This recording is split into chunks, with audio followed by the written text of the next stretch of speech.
Member में कितना cover देना है। जैसे फुटिंग में हमेशा 2 इंच और 50 कवर दिया जाता है, कॉलम में 1.5 इंच और 40 कवर दिया जाता है, बीम में 1 इंच और 25 स्लैब में 20 और स्टेयरकेस यानी कि सीढ़ियों के रिइंफोर्समेंट में भी 20 का कंक्रीट कवर प्रोवाइड किया जाता है।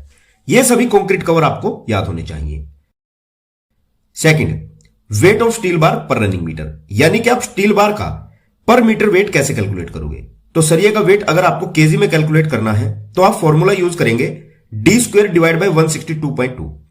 इससे सरिये का पर मीटर का वेट कैलकुलेट होगा केजी में। और अगर वेट फीट में कैलकुलेट करना हो तो फिर आप फॉर्मूला यूज करेंगे d² डिवाइड बाय 533। इससे सरिये का पर मीटर का वेट फीट में कैलकुलेट होगा। Third, standard length of MS बार।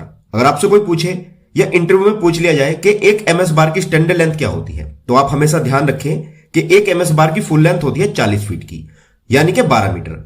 यानी कि एक बार की स्टैंडर्ड लेंथ 12 मीटर होती है, यह आप हमेशा ध्यान रखें। नंबर 4, यहां डिफरेंट टाइप्स के स्टील बार की कुछ फुल फॉर्म है जिनमें हम हमेशा कंफ्यूज रहते हैं। जैसे टीएमएक्स, जिसकी फुल फॉर्म होती है थर्मेक्स पावर्ड बार। सेकंड है SD, super ductile bars. Third HYSD, high yield strength deformed बार। और फोर्थ है CTD, जो होता है कोल्ड ट्विस्टेड डिफॉर्म्ड बार। तो ये डिफरेंट टाइप्स के बार होते हैं, ये भी आप हमेशा ध्यान रखें। Number 5, types of steel bars. तो बेसिकली 2 टाइप्स के स्टील बार होते हैं। पहला है माइल्ड स्टील, जिसकी यील्ड स्ट्रेंथ 250 न्यूटन पर mm² होती है। और सेकंड है HYSD, high yield strength deformed बार। इसमें भी 2 टाइप्स के बार होते हैं। पहला FE 415, जिसकी यील्ड स्ट्रेंथ 415 न्यूटन पर mm² होती है। और दूसरा FE 500, जिसकी यील्ड स्ट्रेंथ 500 न्यूटन पर mm² होती है। नंबर 6, मिनिमम लॉन्गिट्यूडनल बार इन ए कॉलम। मींस एक कॉलम में कम से कम कितने नंबर ऑफ बार होने चाहिए। तो हमेशा ध्यान रखना कि एक स्क्वायर शेप कॉलम में हमेशा कम से कम 4 बार होने चाहिए और एक राउंड शेप कॉलम में कम से कम 6 बार। इससे कम बार इन कॉलम में नहीं रखने चाहिए as per Indian standard code. Number 7, required binding wire. Means 1 ton steel reinforcement की बाइंडिंग करने के लिए आपको अप्रोक्स 7 से 13 केजी तक बाइंडिंग वायर लगती है। तो ये जो वेरिएशन है ये डिपेंड करती है स्टील बार के डाया पर, तो इस बात का भी आप हमेशा ध्यान रखें। Number 8, chair. मींस चेयर बनाने के लिए आपको कभी भी 12 mm से कम डाया का बार यूज नहीं करना है, यह बात भी आप याद रखें। Number 9, chair. मींस आपकी 2 चेयर की जो मैक्सिमम दूरी रहेगी वह 1 मीटर से ज्यादा नहीं होनी चाहिए, यानी कि आपको हर 1 स्क्वायर मीटर में 1 चेयर प्रोवाइड करनी होती है। इस बात का भी आपको ध्यान रखना है। Okay friends.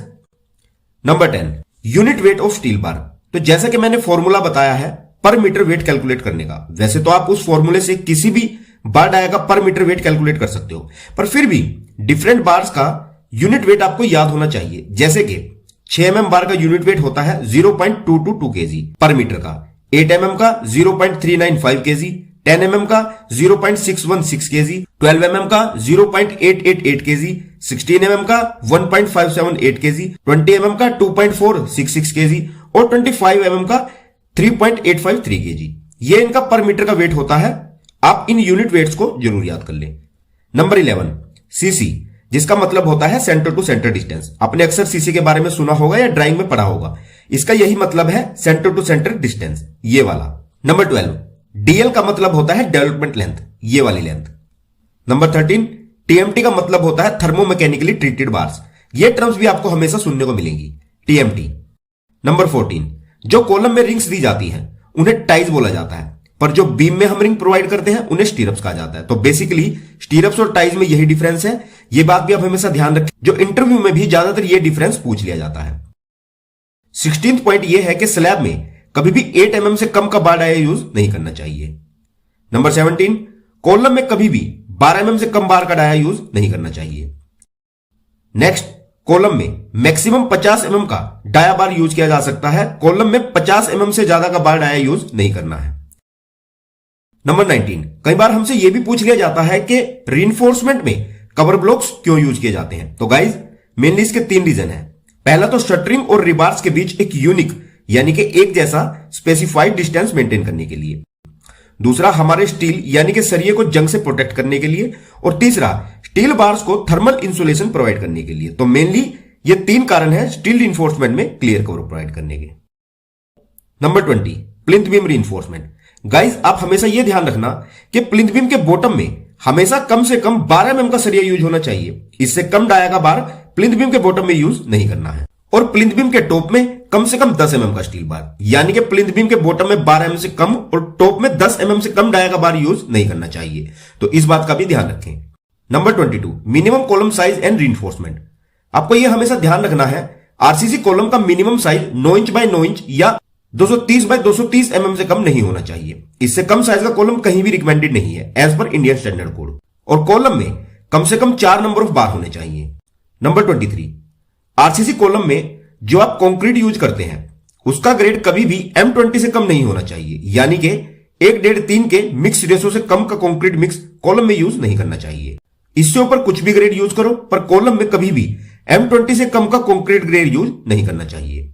24, हमेशा कॉलम में जो आप रिंग्स प्रोवाइड करेंगे उन स्टीरअप्स का बार डाया एक तो 8 एमएम से कम नहीं होना चाहिए। दूसरा, दो स्टीरअप्स के बीच में सेंटर टू सेंटर स्पेसिंग भी 150 एमएम यानी कि 6 इंच से कम नहीं होनी चाहिए। इस बात का भी आपको ध्यान रखना है। 25, आपने अक्सर डिफ्लेक्शन के बारे में सुना होगा। तो डिफ्लेक्शन का मतलब होता है टेम्परेरी डिस्प्लेसमेंट और डिफॉर्मेशन का मतलब होता है परमानेंट डिस्प्लेसमेंट। 26, कि हम सिर्फ स्टील बार को ही एज ए रीइंफोर्समेंट क्यों यूज करते हैं। तो इसका सीधा सा आपको एक ही जवाब याद रखना है, क्या? Because of coefficient of thermal expansion. और अगर इसके बारे में और ज्यादा डिटेल में जानना चाहते हो तो इसकी डिटेल वीडियो ऑलरेडी हमारे चैनल पर अवेलेबल है, आप जाकर देख सकते हैं। 27, हमेशा ध्यान रखें कि स्टील की डेंसिटी होती है 7850 केजी पर क्यूबिक मीटर। यह क्वेश्चन भी इंटरव्यू में फ्रेशर से जरूर पूछा जाता है। नंबर 28, कि स्टील बार में डिफॉर्मेशन क्यों प्रोवाइड की जाती है, मींस जो स्टील बार के सरफेस पर ये लंग्स प्रोवाइड किए जाते हैं, इनका क्या कारण है। तो फ्रेंड्स, इसके मेनली 2 रीजन है। पहला तो कंक्रीट से स्टील बार की स्लीपिंग प्रिवेंट करने के लिए, ताकि कंक्रीट से स्टील बार न फिसले। और दूसरा, कंक्रीट और स्टील के बीच बॉन्ड की स्ट्रेंथ को बढ़ाने के लिए। बेसिकली इन्हीं 2 रीजन से स्टील बार सरफेस पर डिफॉर्मेशन प्रोवाइड की जाती है। 29, अब स्टील बार्स के ऊपर इन लंग्स की हाइट क्या होनी चाहिए। तो इन लंग्स की हाइट कभी भी बार के डायमीटर से 0.04 से 0.05 टाइम्स से ज्यादा नहीं होनी चाहिए। जैसे कि मान लो 10 mm डाया का स्टील बार है तो इसकी लंग्स हाइट होनी चाहिए 0.04 इंटू 10 = 0.4 mm तक। और एक और एग्जांपल ले लो, तो स्टील बार डाया है 32 mm, तो इसकी लंग्स हाइट होनी चाहिए 0.04 इंटू 32 = 1.28 mm तक। यह भी आप ध्यान रखें। नेक्स्ट, कभी भी स्टील बार का एंगल 45 डिग्री से ज्यादा नहीं होना चाहिए, लंग्स या रिब्स का। नेक्स्ट, एफई का मतलब होता है स्टील बार की yield strength. Next, what is lap length. Lap length क्या होती है। तो लैपिंग लेंथ स्टील बार की वह लेंथ होती है जो बार टू बार लोड ट्रांसफर करने के लिए और 2 स्टील बार की बॉन्डिंग के लिए यूज की जाती है, उसे हम lap length of steel bar कहते हैं। और next, what is development length. ये डेवलपमेंट लेंथ क्या होती है। तो डेवलपमेंट लेंथ स्टील बार के उस लेंथ को कहते हैं जो हम एक स्ट्रक्चरल मेंबर का लोड दूसरे स्ट्रक्चरल मेंबर पर ट्रांसफर करने के लिए यूज करते हैं, उसे हम डेवलपमेंट लेंथ कहते हैं। ये वाली लेंथ जिसे बीम का लोड कॉलम पर ट्रांसफर करने के लिए कॉलम में बेंड किया गया है, यही डेवलपमेंट लेंथ है। Okay friends.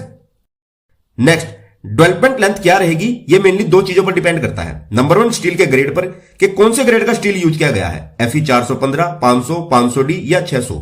और सेकंड, कंक्रीट के ग्रेड पर कि कंक्रीट किस ग्रेड का है। तो इन 2 चीजों को ध्यान में रखकर ही डेवलपमेंट लेंथ डिसाइड की जाती है। यह भी आप हमेशा ध्यान रखना। नंबर 35, 2 डिफरेंट बार्स में लैपिंग का डिस्टेंस कितना होना चाहिए। तो यह कभी भी लैपिंग के सेंटर से 1.3 मीटर और 1300 mm से कम नहीं होना चाहिए। नेक्स्ट, हमेशा ध्यान रखना कि अगर 2 अलग अलग डाया के बार हो तो लैपिंग करने के लिए हमेशा कम डाया के बार को ही कंसीडर किया जाता है, बड़े डाया के बार को नहीं। नेक्स्ट, 2 बार की जब आप लैपिंग करते हैं तो आपके बार हमेशा टिल्ट यानी कि थोड़े तिरछे बैंड होने चाहिए, प्लेन बार से लैपिंग नहीं की जाती। और नंबर 38, बार टिल्ट करने की लिमिट 75 mm या 60, 6 टाइम्स डाई ऑफ बार ही होनी चाहिए, इससे कम या ज्यादा नहीं होनी चाहिए। नेक्स्ट, डॉल बार। हमेशा याद रखना कि डॉल बार के लिए मिनिमम बार डाया 12 mm से कम नहीं होना चाहिए। और डॉल बार क्या होता है इसके ऊपर मैंने डिटेल में ऑलरेडी वीडियो बना रखी है, आप हमारे चैनल पर जाकर देख सकते हैं। नेक्स्ट, हम कंक्रीट में सिर्फ स्टील बार ही क्यों प्रोवाइड करते हैं। तो हमेशा ध्यान रखना फ्रेंड्स कि कंक्रीट की कंप्रेसिव स्ट्रेंथ तो बहुत अच्छी होती है पर इसकी टेंसाइल स्ट्रेंथ बहुत कम होती है, और स्टील की टेंसाइल स्ट्रेंथ बहुत अच्छी होती है। तो कंक्रीट में इस टेंसाइल स्ट्रेंथ की कमी को पूरा करने के लिए ही हम कंक्रीट में स्टील बार प्रोवाइड करते हैं। Okay friends. 41, binding wire. Binding wire क्या होती है। तो जिस 1 या 1.5 mm थिकनेस की वायर से हम 2 स्टील बार्स को एक साथ टाई करते हैं हर इंटरसेक्शन पर, उसे हम बाइंडिंग वायर कहते हैं।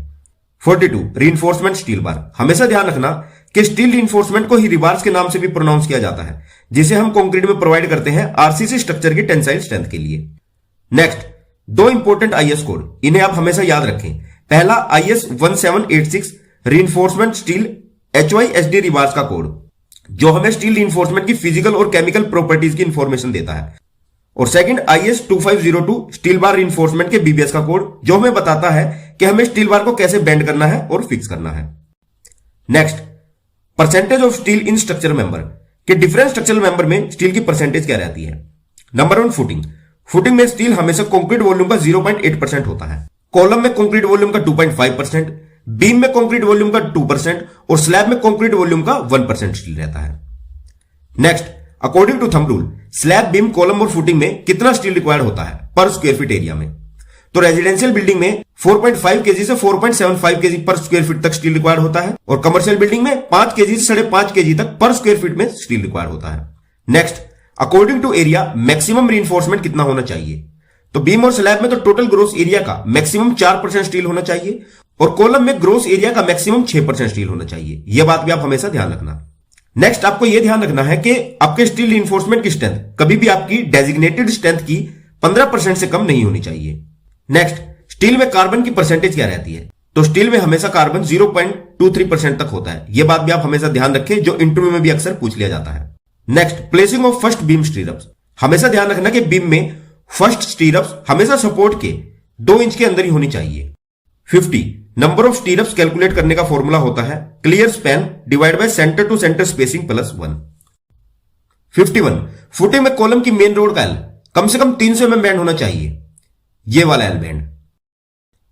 52 रीइंफोर्समेंट वही यूज करनी चाहिए जो लूज, रस्ट, कोरोजन और ऑयल वगैरह से फ्री हो। 53 कैंटिलीवर में मेन स्टील बार की एंकरेज लेंथ 69D होती है। 54 according to Indian standard code 456/2000 slab में स्टील बार का मैक्सिमम डायमीटर स्लैब थिकनेस के 1/8 से ज्यादा नहीं होना चाहिए। 55 स्लैब में मेन बार्स के लिए मिनिमम डाया HYSD बार के लिए 8 mm और प्लेन बार के लिए 10 mm से कम नहीं होना चाहिए।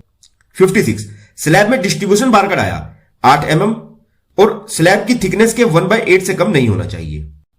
57 M20 कंक्रीट के लिए लैप लेंथ होती है कॉलम में 45D, बीम में 60D और स्लैब में 60D। यह भी आप हमेशा ध्यान रखें। 58 बार्स की लैपिंग हमेशा सपोर्ट्स के एंड पर प्रोवाइड करनी चाहिए। 59 लैपिंग जोन में लैपिंग में स्पेस कम रखना है, यानी ये क्लोजली स्पेस्ड होनी चाहिए। 60 हमेशा ध्यान रखें कि बीम की मिडल थर्ड पोजीशन में ही लैपिंग होनी चाहिए। 61 हमेशा ध्यान रखें कि कभी भी बीम और कॉलम के सेंटर में लैपिंग नहीं प्रोवाइड की जाती। 62 बीम में बार की लैपिंग अल्टरनेट होनी चाहिए। 63 according to IS code 456/2000 lapping length कभी भी 75 mm से कम नहीं होनी चाहिए। 64 मैक्सिमम लैपिंग इन ए जोन, एक जोन में कभी भी 50% से ज्यादा बार लैपिंग नहीं होनी चाहिए और किसी भी आरसीसी स्ट्रक्चर में 50% से ज्यादा लैपिंग जोन नहीं होने चाहिए। 65 lapping in tension zone, tension zone में कभी भी आपको लैपिंग नहीं देनी चाहिए। 66 लैपिंग इन कंप्रेशन जोन, कंप्रेशन जोन के लिए हमेशा लैपिंग 50D होती है। 67 लैपिंग अलाउड, 36 mm से ज्यादा बार डाया से लैपिंग अलाउड नहीं होती। 68 बेंट अप बार्स, स्लैब और बीम के सपोर्ट्स के पास हमेशा बेंट अप बार्स प्रोवाइड करने चाहिए, ये वाले। 69 बीम और कॉलम्स में टाइज और स्टीरअप्स क्यों प्रोवाइड की जाती हैं। तो बीम और कॉलम में टाइज और स्टीरअप्स प्रोवाइड की जाती हैं लॉन्गिट्यूडनल बार्स को अपनी पोजीशन पर होल्ड रखने और शियर फोर्स को रेजिस्ट करने के लिए, तो इस बात का भी आप हमेशा ध्यान रखें। 70 स्टीरअप्स हुक लेंथ, ये वाली लेंथ। एक साइड के लिए स्टीरअप्स में हुक की लेंथ कभी भी 9D से कम नहीं होनी चाहिए, जिसमें D होता है dia of bar. 71 hooks angle of stirrup, stirrups में हुक का एंगल 135 डिग्री होता है, इससे कम नहीं होना चाहिए। 72 bend for vertical bar of column, हमेशा याद रखें कि कॉलम के वर्टिकल बार्स को ही लॉन्गिट्यूडनल बार्स कहा जाता है और लॉन्गिट्यूडनल बार्स हमेशा 90 डिग्री पर बेंड होना चाहिए और यह बेंडिंग लेंथ कभी भी 18 इंच और 1.5 फीट से कम नहीं होनी चाहिए, ये वाली लेंथ। 73 कैंटिलीवर बीम, यह कैंटिलीवर बीम क्या होता है। हमेशा याद रखें कि जिस बीम का एक एंड फिक्स होता है और दूसरा एंड फ्री होता है उसे हम कैंटिलीवर बीम कहते हैं। 74 सिंपली सपोर्टेड बीम क्या होता है। तो जिस बीम के दोनों एंड सपोर्ट से फिक्स रहते हैं उसे सिंपल सपोर्टेड बीम कहा जाता है। और नंबर 75, टाइप्स ऑफ स्लैब, जिसमें पहली है one way slab. One way slab में लॉन्गर स्पैन का रेशो शॉर्टर स्पैन के रेशो से या तो इक्वल होता है या ग्रेटर देन 2, जिसकी स्पैन की डायरेक्शन सिर्फ एक साइड ही होती है। और सेकंड है टू वे स्लैब,